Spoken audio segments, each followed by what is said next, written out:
Hey gang, Spada coming at you, and this time we're taking a look at the Superion gift set part 2 with Airrazor and Air Raid. Now, I know Air Raid was the name of one of the original Superion set or aerial bots. Airrazor was not. Airrazor was, in fact, from the Beast Wars. That was, I believe, the first time we heard that name. I could be wrong. I didn't research it, so sue me. Anyway, so these guys are actually, I have no idea what jet these guys are modeled after. I couldn't tell you. I've never seen a jet like this. But they are nifty little jets, and they have their weapons that just pop off like that. I wish they had a better way to store the weapons, especially this extra part, which you'll see where that comes into play in a minute. But so nifty little jets. They've got really, the only robot kibble are the fists you see here, but there's nowhere else to put them on this jet mode. So I can actually forgive the designers at Takara for that.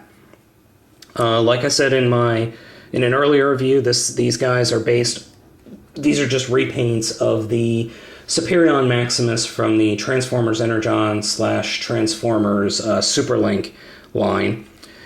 I still like them. I still like these guys, these little guys. They're actually really nifty. So let's go ahead and get him transformed into robot mode. We're going to close up the landing gears. First thing we're going to do is take the back right here and fold that up. This is actually not a necessary step. It's just a step I like to do. And then we're going to take apart the wing assembly and rotate that down to form some legs. Fold out the feet, like that. Going to unfold the arms and then put them up like this. Take the entire front of the jet assembly and rotate it down until it snaps into place. And there we go. Now this is Airrazor, and as you can see, the steps to transforming this mold of the bunch is a lot easier than it was, or requires a lot less steps than, say, Fireflight or Skydive. But I don't know. I actually really like these figures. I really do. You can arm them with their, I guess, their laser bazooka thingies, like this.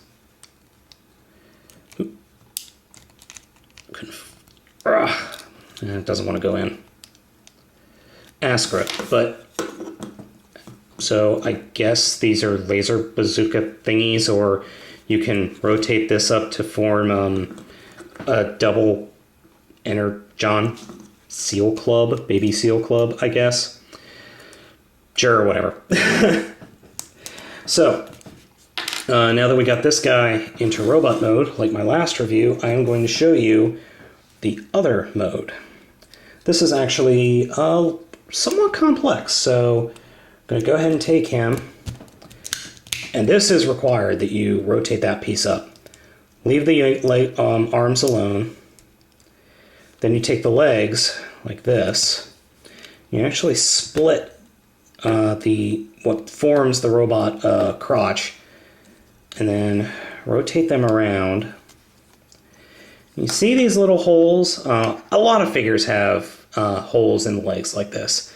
There's a peg right here. Now this peg is used specifically to peg into the leg, like that. Like so. And then you fold the feet down, and you take what his weapons are, you take the one part of his weapon, actually slide that into place. Then on this extra piece, you flip up these little pegs. Not all the way, though. I like to do it about halfway for now. What that does is it plugs into the bottom of the feet, and then you take this thing, and there's a little peg that sticks out right there. And that is what these hook onto. Now, what do you do with these arms? Well, it's still a little bit spindly, so actually to add stability, you rotate the arms down and plug these pegs into the fists, thereby making a nice, sturdy leg. I mean, that's nice and sturdy. Now, as you can see, they're not exactly the same width. That's going to cause problems later, but I'll show you that soon. So that's a foot. To form an arm, we do the same exact thing,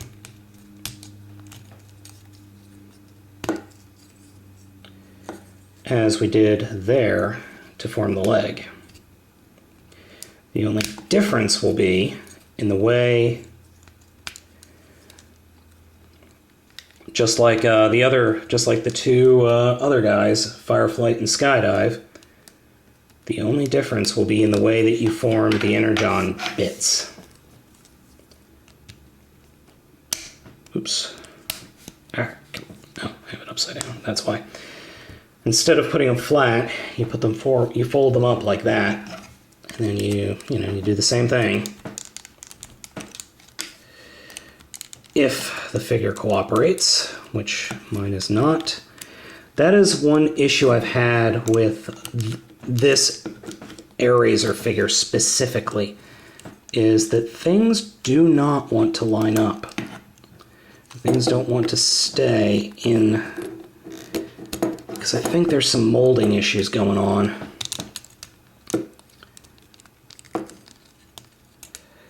And all these little connections are actually very important, because if you don't do it right, it just falls apart. Not to say it won't fall apart on its own. So here we have a limb or an arm. That's really the only difference. So, I mean, but together, they're not even the same length either. So, but on their own, these guys are actually really nice. I really dig these guys on their own. They would have made perfect scouts, or they are scout class figures, and on their own, they're great. I really like them, along with Fireflight and Skydive. All the limb pieces, fantastic. Totally worth getting.